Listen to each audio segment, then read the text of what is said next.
അടുത്ത സംസ്ഥാനം പോലീസ് മേധാവിയായി നിതിൻ അഗർവാൾ വരുന്നത് ഇന്നലെ കേട്ടിരുന്നു. പക്ഷെ അവസാന നിമിഷം ഇപ്പോൾ കേൾക്കുന്നത് റവാഡ ചന്ദ്രശേഖർ ആണ് ഇപ്പോൾ കേൾക്കുന്നത്. ഇതിൽ എന്തെങ്കിലും ഒരു രാഷ്ട്രീയ ഒരു അജണ്ട CPM-ന്റെ ഭാഗത്തു നിന്നുണ്ടാവുന്നുണ്ടോ? വിജയ്, ഇതില് ഈ പോലീസ് മേധാവിയുടെ വിഷയവുമായി ബന്ധപ്പെട്ട് സർക്കാർ ഒരുപാട് വെള്ളം കുടിച്ചു. സർക്കാർ വെള്ളം കുടിച്ചത് അവരുടെ തൽപര കക്ഷികളായ ചിലരേക്ക് ഇതിനകത്ത് കുത്തിത്തിരികെ കയറ്റാനായിരുന്നു ശ്രമിച്ചത്.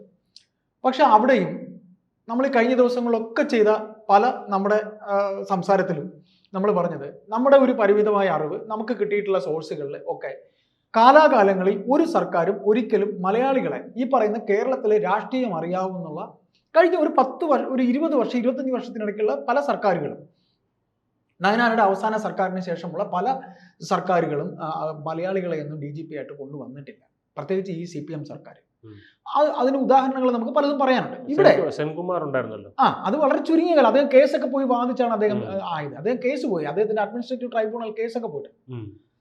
അപ്പൊ നമ്മൾ ഈ ചോദ്യത്തിലേക്ക് തന്നെ ഞാൻ പെട്ടെന്ന് വരാം. അതായത് ഇപ്പോ റവാഡ ചന്ദ്രശേഖറിന്റെ പേര് കേൾക്കുന്നു. നിതിൻ അഗർവാൾ, റവാഡ ചന്ദ്രശേഖർ, യോഗേഷ് ഗുപ്ത. ഇതിൽ യോഗേഷ് ഗുപ്ത വിജയ് പറഞ്ഞ പോലെ അദ്ദേഹത്തിന് സർക്കാരിൽ ഈ PP ദിവ്യയുടെ കേസുമായി ബന്ധപ്പെട്ട് സർക്കാരിന്റെ ഒരു ഗുഡ് ബുക്കിലുള്ള ഉദ്യോഗസ്ഥനല്ല. കാരണം അദ്ദേഹം ഈ പല കേസുകളും സർക്കാരിന്റെ കള്ളത്തരങ്ങൾ പിടിക്കാനായി അദ്ദേഹത്തിന്റെ ജോലിയുടെ ഭാഗമായി ഇറങ്ങിയ ഒരാളാണ്. ജോലിയുടെ ഭാഗമായി ഗുഡ് ബുക്സിൽ സർക്കാരിന്റെ ഗുഡ് ബുക്കിൽ അദ്ദേഹം ഇല്ല. ഗുഡ് ബുക്സിൽ ഇല്ല, യോഗേഷ് ഇല്ല. ജനങ്ങളുടെ ഗുഡ് ബുക്സിലാണ് അദ്ദേഹം ഉള്ളത്. അതാണ് നമ്മൾ എടുത്തു പറയേണ്ടത്. ജനങ്ങളുടെ മുന്നിൽ കറപ്റ്ററായിട്ടുള്ള ഉദ്യോഗസ്ഥരെ പിടിച്ച നല്ല പോലീസ് ഓഫീസറാണ് യോഗേഷ് ഗുപ്ത. അതുകൊണ്ടാണ് അദ്ദേഹം ഈ പറയുന്ന PP ദിവ്യ ഉൾപ്പെടെയുള്ളവരൊക്കെ പോക്കാൻ ശ്രമിച്ചത്. ദെൻ അതുകൊണ്ട് അദ്ദേഹത്തിന്റെ പേര് ആദ്യമേ വെട്ടി. അദ്ദേഹം ED-യിലോട്ട് പോയി കഴിഞ്ഞുള്ള കാര്യം ഞങ്ങൾ പിന്നെ നോക്കിക്കോളാം എന്നാണ് CPM പറയുന്നത്. അത് ED പോയാൽ ഇവിടെ അച്ഛനും മൂക്കും പ്രശ്നമാവുന്നൊക്കെ പറയും. അപ്പൊ നിതിൻ അഗർവാൾ ഉണ്ട്, ഈ പറയുന്ന റവാഡയുണ്ട്. നിതിൻ അഗർവാൾ ഇപ്പൊ കേന്ദ്ര സർവീസിലുണ്ട്, റവാഡയുണ്ട്. ഇതിൽ റവാഡ ചന്ദ്രശേഖർ അദ്ദേഹത്തെ കാണാൻ ചെന്നിരുന്നു എന്ന് പറയും. ഇതിൽ റവാഡയ്ക്ക് ഒരു ബാക്ക് ഹിസ്റ്ററി ഉണ്ട്. അതാണിപ്പോ CPM-ന് റവാഡയ്ക്ക് പിണറായി കനിഞ്ഞാൽ DGP ആകാം. റവാഡയുടെ ഈ പറയുന്ന ബാക്ക് ഹിസ്റ്ററി എന്തെന്ന് ചോദിച്ചാൽ, വർഷങ്ങൾക്ക് മുമ്പ് CPM-ൽ നിന്ന് പോയ CMB-യിലേക്ക് ചേക്കേറിയ ഈ പിന്നെ ബഹുമാനപ്പെട്ട MV രാഘവൻ ഉൾപ്പെട്ട കൂത്തുപറമ്പ് വെടിവെപ്പ് സംഭവം. 5 DYFI പ്രവർത്തകരെ വെടിവെച്ച് കൊല്ലുകയാണ് ചെയ്തത്. പോലീസ് ആകാശത്തേക്ക് വെടിവെക്കുകയും അക്രമാസക്തരായ DYFIക്കാർ വെടിവെച്ചാൽ 5 പേരെ വെടിവെച്ച് കൊല്ലുന്ന അന്ന് അവിടുത്തെ SP ആയിരുന്നു ഈ റവാഡയാണ് അന്ന് ഓർഡർ ഇട്ടത്, ഫയർ എന്ന ഓർഡർ ഇട്ടത്.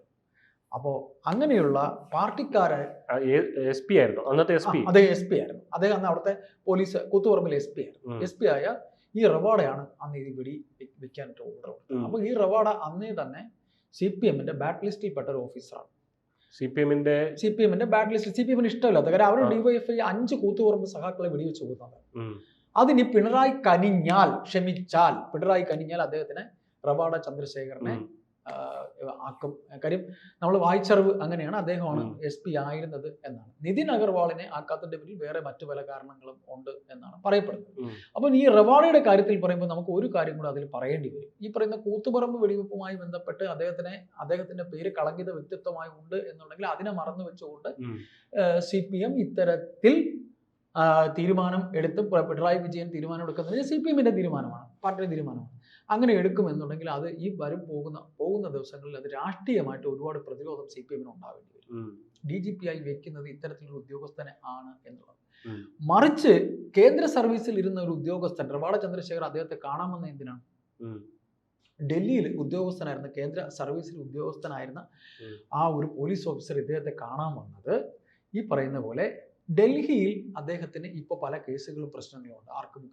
മുഖ്യമന്ത്രിയുടെ മകളുടെ കേസ് അന്വേഷണത്തിന് ഇതൊക്കെ അദ്ദേഹത്തിന് ചില ബന്ധങ്ങൾ അവിടെ ആവശ്യമുണ്ട്. ഇപ്പൊ KV തോമസ് എന്ന കോൺഗ്രസ്സുകാരനെയാണ് ഇപ്പൊ കേരളത്തിന്റെ കാര്യങ്ങൾ നോക്കാനായി അവിടെ കാശും കൊടുത്തിരുത്തിയിരിക്കുന്നത്, അല്ലെ? ഈ KV തോമസ്, തിരുതത്തോമയെ കാശ് കൊടുത്തിരുത്തിയിട്ടുണ്ട്. അദ്ദേഹത്തിന്റെ ഇരട്ടപ്പേരാണ് തിരുതത്തോമ, ഈ KV തോമസിന്. അങ്ങനെ അദ്ദേഹത്തിന് അവിടെ ഇരുത്തിയിട്ടുണ്ട്. അപ്പൊ അതുപോലെ ഈ മുഖ്യമന്ത്രി പിണറായി വിജയനെ സംബന്ധിച്ച് കളങ്കിത വ്യക്തിത്വങ്ങളെ അദ്ദേഹം എപ്പോഴും കൂടെ കൂട്ടാറുണ്ട്. കളങ്കിത വ്യക്തിത്വങ്ങളായിട്ട് പലരും ഉണ്ട്. അതായത് ഇപ്പം എബ്രഹാം എന്ന ഫിനാൻസ് സെക്രട്ടറി, ഇപ്പോഴത്തെ ഫിനാൻസ് സെക്രട്ടറി കിഫ്ബിയുടെ എല്ലാമായിട്ടുള്ള അദ്ദേഹത്തിന് CEO. അദ്ദേഹത്തിന് എന്താണ്, അദ്ദേഹം ഈ പറയുന്ന പോലെ ഒരു വേള ഭരണത്തിലിരുന്നപ്പോൾ ഉമ്മൻചാണ്ടിക്കൊപ്പം നിന്ന് ഇദ്ദേഹത്തിനെതിരെ ലാവലിൽ പിണറായിക്കെതിരെ കേസ് പറഞ്ഞ ആളാണ്. അദ്ദേഹത്തിനെയും വെച്ചിട്ടുണ്ട്. ഏതാണ്ട് 3000-ലധികം ഉദ്യോഗസ്ഥരെ കളങ്കിത വ്യക്തിത്വങ്ങളെ ഇദ്ദേഹം കൂടെ കൂട്ടിയിട്ടുണ്ട്. കിഫ്ബിയിലൊക്കെ ഇരിക്കുന്നത് എല്ലാം നല്ല തടി മോട്ടിച്ച കള്ളന്മാരെന്ന തമാശയ്ക്ക് നമുക്ക് വേണമെങ്കിൽ പറയാം. കിഫ്ബിയിലേക്ക് ഉദ്യോഗസ്ഥർ പലതും പലയിടത്തും ഇരുന്ന ആൾക്കാരാണ്, നല്ല ഗുഡ് ബുക്കിലുള്ള ആൾക്കാരാണ്. അപ്പോൾ അങ്ങനെ റവാഡ ചന്ദ്രശേഖരെ എന്ത് കണ്ടുകൊണ്ട് പിണറായി വിജയൻ കൊണ്ടുവരാൻ ശ്രമിക്കുന്നു? ഒന്ന്, കൂത്തുപറമ്പ് കേസിലെ അവരുടെ ധീരസഖാക്കളെ വെടിവെച്ച് പോലീസിന് വെടിവെക്കേണ്ടി വന്ന സമയത്ത് അന്ന് അവിടെ കൂത്തുപറമ്പിൽ SP ആയിരുന്ന ആളാണ് റവാഡ ചന്ദ്രശേഖരൻ. അപ്പൊ അദ്ദേഹത്തിന് അത് അങ്ങനെ അത്തരത്തിലൊരു തീരുമാനം അദ്ദേഹത്തിന് എടുക്കാൻ കഴിയുമോ? റവാഡ ചന്ദ്രശേഖരന് അതൊരു പിന്നെ അദ്ദേഹത്തിന്റെ ജോലിയുടെ ഭാഗമായി അദ്ദേഹത്തിന് ചെയ്യേണ്ടി വന്നതാണ് എന്ന് കരുതി പിണറായി കനിയുമോ എന്നൊക്കെ ഇങ്ങനെ വാർത്തകൾ നിരന്തരം മറ്റു മുഖ്യധാര മാധ്യമങ്ങളിൽ ഇപ്പോൾ തന്നെ നിറഞ്ഞിട്ടുണ്ട്. നമ്മൾ ലോക്നാഥ് ബെഹ്റയുടെ കാര്യം നമുക്ക് എടുത്തു പറയേണ്ടി വരും. ലോക്നാഥ് ബെഹ്റ എന്ന പോലീസ് ഓഫീസർ, ലോക്നാഥ് ബെഹ്റ ആരാണ്? ഗുജറാത്തിലെ ഈ പറയുന്ന നരേന്ദ്രമോദിയുടെ പ്രശ്നങ്ങളൊക്കെ അറിയാമല്ലോ, ഗുജറാത്തിലെ വിഷയങ്ങളൊക്കെ അറിയാമല്ലോ. അപ്പോൾ നരേന്ദ്രമോദിയെ രക്ഷിച്ച പോലീസ് ഓഫീസർ, അദ്ദേഹത്തിന്റെ അവൽഘട്ടത്തിൽ ആ കേസിനെ ഏറ്റവും ഭംഗിയായി കൈകാര്യം ചെയ്ത് നരേന്ദ്രമോദിയെ രക്ഷിച്ച പോലീസ് ഓഫീസറാണ്. അപ്പോൾ ആ പറയുന്ന പോലീസ് ഓഫീസറെ ഇവിടെ കൊണ്ടുവന്ന് അദ്ദേഹം ഇവിടുത്തെ DGP നരേന്ദ്രമോദി എന്തിൽ നിന്ന് രക്ഷിച്ച പോലീസ് ഓഫീസർ? അദ്ദേഹത്തിന്റെ പക്ഷെ അത് അദ്ദേഹം കോടതി അദ്ദേഹത്തിനെ കുറ്റവിമുക്തനാക്കി. അല്ല, നരേന്ദ്രമോദിയെ കോടതി വിമുക്തനാക്കിയാൽ കൊടുക്കുന്ന റിപ്പോർട്ടിന് ഒരു ഇതില്ലേ? എന്ത് റിപ്പോർട്ട്? റിപ്പോർട്ടുകളുടെ അടിസ്ഥാനത്തിലല്ലേ കോടതിയിൽ ഇത്? ആ റിപ്പോർട്ട് തയ്യാറാക്കുന്ന പോലീസ് ഓഫീസർ, റിപ്പോർട്ട് തയ്യാറാക്കുന്ന ഈ പക്ഷേ അത് നമ്മൾ പോലീസ് ഓഫീസർ തയ്യാറാക്കുന്ന റിപ്പോർട്ടുകൾ ശരിയാണോ, വസ്തുതപരമായിട്ട് അതിലെന്തെങ്കിലും ഇത് ഉണ്ടോ, വസ്തുതയുണ്ടോ എന്നുള്ളത് പരിശോധിക്കുന്നത് കോടതിയല്ലേ? നമ്മുടെ കോടതിയെ ഇപ്പൊ എനിക്കിപ്പോ ഈ വേദി ഇരുന്നുകൊണ്ട് കോടതി എനിക്ക് വിമർശിക്കാൻ പറ്റും. കോടതി വിമർശിച്ചാൽ എന്നെ പിടിച്ചങ്ങാകത്തില്ല. അതുകൊണ്ട് ഞാൻ അനാവശ്യങ്ങളിലേക്ക് ഞാൻ പോകുന്നില്ല. കോടതിയിൽ വിശ്വാസം ഇല്ല എന്നാണ് പറയുന്നത്. അല്ല, എനിക്ക് ആ ഒരു ഡിബേറ്റിൽ ആ ഒരു രീതിയിലേക്ക് ചർച്ച കൊണ്ടുപോയി എനിക്ക് താല്പര്യമില്ല. അപ്പൊ അത്തരത്തിൽ ഈ പറയുന്ന പോലീസ് ഓഫീസറെ ഈ പറയുന്ന രീതിയിൽ കൊണ്ടുവന്ന് കേരളത്തിലെ അദ്ദേഹത്തിനെ നീണ്ട കാലം DGP ആയി വെച്ചു. DGP ആയി വെച്ചിട്ട് അദ്ദേഹത്തിനെ പിന്നീട് ഇപ്പോ കൊച്ചി മെട്രോയുടെ ചെയർമാനാക്കി. അപ്പോൾ അതൊക്കെ ഉദ്ദിഷ്ട കാര്യത്തിന് ഉപകാരസ്മരണയാണ്. എന്തുകൊണ്ട് ഇവിടെ കേരളത്തിൽ വേറെ കേരള കേഡറിൽ ആരും ഇല്ലായിരുന്നു ആ സമയത്ത്?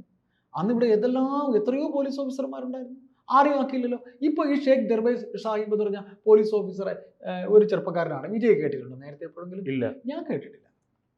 നമ്മൾ കേട്ടിട്ടുള്ള ഒരുപാട് ടോമൻ ജെ തച്ചങ്കരി, അദ്ദേഹത്തിന് ഇവരെന്തെങ്കിലും ആക്കിയോ? IG ശ്രീരേഖ എന്തെങ്കിലും ആക്കിയോ? സന്ധ്യ IPS എന്തെങ്കിലും അവർ ആക്കിയോ? ആക്കില്ല. പത്മകുമാർ ഇവർക്ക് വേണ്ടപ്പെട്ടതായിരുന്നു, ഇവർ DGP ആക്കിയോ? ആക്കിയില്ല. ഇപ്പോൾ DGP അജിത് കുമാർ, അദ്ദേഹത്തിന് ആക്കുന്നുണ്ട്? ഇല്ല. മനോജ് എബ്രഹാം ആക്കുന്നില്ല. അപ്പോൾ നിതിൻ അഗർവാളിന്റെ പേര് മറ്റു പല കാരണങ്ങൾ കൊണ്ടാണ് ആക്കാത്തത്. അത് ഇത്തരത്തിൽ രാഷ്ട്രീയമില്ലാത്തത് കൊണ്ടാണ് നമ്മളിവിടെ അത് സംസാരിക്കാത്തത്. അപ്പോൾ ആയതുകൊണ്ട് തന്നെ ഇപ്പൊ റവാഡ ആക്കുമ്പോൾ എന്തും തൊടുന്നതെല്ലാം വിവാദമാകുന്ന പിണറായി വിജയൻ, തൊടുന്നത് എന്തും വിവാദമാകുന്നു. ജൂനിയർ മാൻഡ്രിക് എന്ത് തൊട്ടാലും അദ്ദേഹം അതിന് വിവാദമാണ്. അപ്പോൾ അങ്ങനെ റവാഡ ചന്ദ്രശേഖർ DGP ആയി വരുമ്പോൾ അടുത്തതാ രാഷ്ട്രീയമായിട്ട് അദ്ദേഹത്തിന്റെ ശത്രുക്കൾക്ക് പറയാനായി ഒരു കാരണം കൂടെയാകുന്നു. സ്വന്തം പാർട്ടിയുടെ സ്വന്തം യുവത്വത്തെ വെടിവെക്കാൻ ഓർഡർ കൊടുത്ത പോലീസ് ഓഫീസറെ എടുത്ത് തലപ്പത്ത് വെച്ച് പിണറായി വിജയൻ അടുത്തൊരു മുൾക്കരികളും കൂടെ ചൂടിയിരിക്കുന്നു എന്ന് പറയും. അപ്പോൾ റവാഡ ചന്ദ്രശേഖർ ആകുമ്പോൾ ഇപ്പോൾ ഈ പറയുന്ന പോലെ പിന്നെ എന്താ പറയുക, 6 പേരിൽ നിന്ന് ഒരു പേരിലേക്ക് എത്താൻ എത്രത്തോളം ഊർജ്ജശ്വാസം ഭരിച്ചു, എത്രത്തോളം വെള്ളം കുടിച്ചു CPM എന്നുള്ള കാര്യം നമുക്ക് അത് ഈ വെള്ളം കുടിച്ചതാണോ അതോ റവാഡയിലേക്ക് കറങ്ങിത്തിരിഞ്ഞ് എത്താൻ വേണ്ടി നാടകമാണോ? കാര്യം എന്ന് വെച്ചാൽ പിന്നെ നമ്മളിപ്പോൾ ഈ സംസാരിച്ച കാലാകാലങ്ങളായിട്ട് ഇവർ ചെയ്യുന്നതെന്ന് വെച്ചാൽ ബൈ പൊളിറ്റിക്കലി ഇതുമായിട്ട് ബന്ധപ്പെട്ട് നിൽക്കുന്നവരെ, ഏത് സർക്കാരുമായി ബന്ധപ്പെട്ട്, മനോജ് എബ്രഹാം സർക്കാരുമായി ബന്ധപ്പെട്ട് നിൽക്കുന്ന ഒരാളാണ്, അജിത് കുമാർ സർക്കാരിൻ്റെ പല രഹസ്യങ്ങളും അറിയാവുന്ന ആളാണ്. അപ്പോൾ ഇവരെയൊക്കെ ഒഴിവാക്കാൻ ഇപ്പോൾ അജിത് കുമാറിന്റെ വിഷയത്തിൽ ഞങ്ങൾ ചെയ്യാവുന്നതെല്ലാം ചെയ്തു എന്ന് അവർ കാണിക്കുന്നുണ്ട്. സർക്കാർ ചെയ്യേണ്ട പേപ്പർ കൊടുത്തു, ഞങ്ങൾ ചെയ്യാനുള്ളതെല്ലാം ചെയ്തു, വെട്ടിയത് UPSC ആണ് എന്നിവർക്ക് പറയാമല്ലോ, പറഞ്ഞു നിൽക്കാമല്ലോ. അപ്പോൾ അങ്ങനെ ഒരു വിഷയത്തിലേക്ക് വരുമ്പോൾ ആ ഒരു കാരണം കൊണ്ട് UPSC ആണ് ഇത് ചെയ്തത് എന്ന് പറഞ്ഞു നിൽക്കേണ്ടി വരുന്ന ആ ഒരു വിഷയം വരുമ്പോഴാണ് ഇങ്ങനെ ഈ ഒരു തീരുമാനത്തിലേക്ക് എത്തേണ്ടി വന്നത്. അജിത് കുമാറിന്റെ പേര് അങ്ങനെയാണ് വെട്ടിയത് എന്ന് അജിത് കുമാർ ഒരു വേള ചോദിച്ചാലും പറയാം. കാര്യം മുഖ്യമന്ത്രിയുടെ ഓഫീസും അദ്ദേഹവും തമ്മിൽ വളരെ അടുപ്പമുണ്ട്. ഇനിയിപ്പോൾ നമ്മൾ ഇന്നലെ സംസാരിച്ചതുപോലെ, നമ്മൾ ഇന്നലെ ഒരു വിഷയത്തിൽ നമ്മൾ സംസാരിച്ചു, ഇനിയിപ്പോൾ അജിത് കുമാറിന്റെ കേസുകളൊക്കെ അദ്ദേഹത്തിനെതിരെ തിരിയും. ഇപ്പം പൂരങ്കലക്കൽ കേസ് അദ്ദേഹത്തിനെതിരെ തിരിയും. അത് കഴിഞ്ഞിട്ട് അദ്ദേഹം പിന്നെ RSS നേതാക്കളെ കണ്ടത് തിരിയും. എന്നാലും പിണക്കില്ല. കാര്യം മുഖ്യമന്ത്രിയെ സംബന്ധിച്ച് ഈ 10 മാസം കഴിഞ്ഞാലും ഈ കേസ് ഡൽഹിയിൽ കിടക്കുമ്പോൾ ക്രൂഷ്യലാണ്. കാര്യം ED അന്വേഷണം അങ്ങനെ പുകഞ്ഞു കത്തിക്കൊണ്ടിരിക്കുകയല്ലേ. ഇപ്പം പഞ്ചായത്ത് ഇലക്ഷനൊക്കെ ഈ ED അന്വേഷണങ്ങളൊക്കെ പോകും. അതെല്ലാം ഇവർക്ക് ഭയങ്കര വിഷയമാകും. അപ്പോൾ എന്തായാലും തൊടുന്നതെല്ലാം പ്രശ്നമാകുന്ന ഒരു രീതിയിലേക്ക് ഈ സർക്കാരിന്, പ്രത്യേകിച്ച് എസ്പെഷ്യലി മുഖ്യമന്ത്രി പിണറായി വിജയൻ ആകുമ്പോൾ റവാഡ ചന്ദ്രശേഖരനെ അങ്ങനെ അങ്ങ് വളരെ ഈസിയായി സർക്കാരിനെ ആ DGP പദവിയിലേക്ക് ഇരുത്താൻ പറ്റുമോ എന്നുള്ളത്. കാര്യം തിങ്കളാഴ്ച അദ്ദേഹം ഇറങ്ങും, മറ്റേ നമ്മുടെ ബഹുമാനപ്പെട്ട ഇപ്പോഴത്തെ ദർവേഷ് സാഹിബ് പോലീസ് ഓഫീസർ ഇറങ്ങും. അപ്പോൾ അതിന് മുന്നേ തന്നെ പേര് പ്രഖ്യാപിക്കണം. ഇപ്പോൾ മാധ്യമങ്ങളിൽ ഉയർന്നു കേൾക്കുന്ന പേര് റവാഡയാണ്. ആസ് ഇറ്റ് ഈസ് റവാഡയാണ് എന്നുണ്ടെങ്കിൽ ഇങ്ങനെ ഒരു സ്റ്റോറി ഇതിന്റെ പിന്നിലുണ്ട് എന്നുള്ളതാണ് നമ്മൾ ഇതിലൂടെ ഉദ്ദേശിക്കുന്നത്.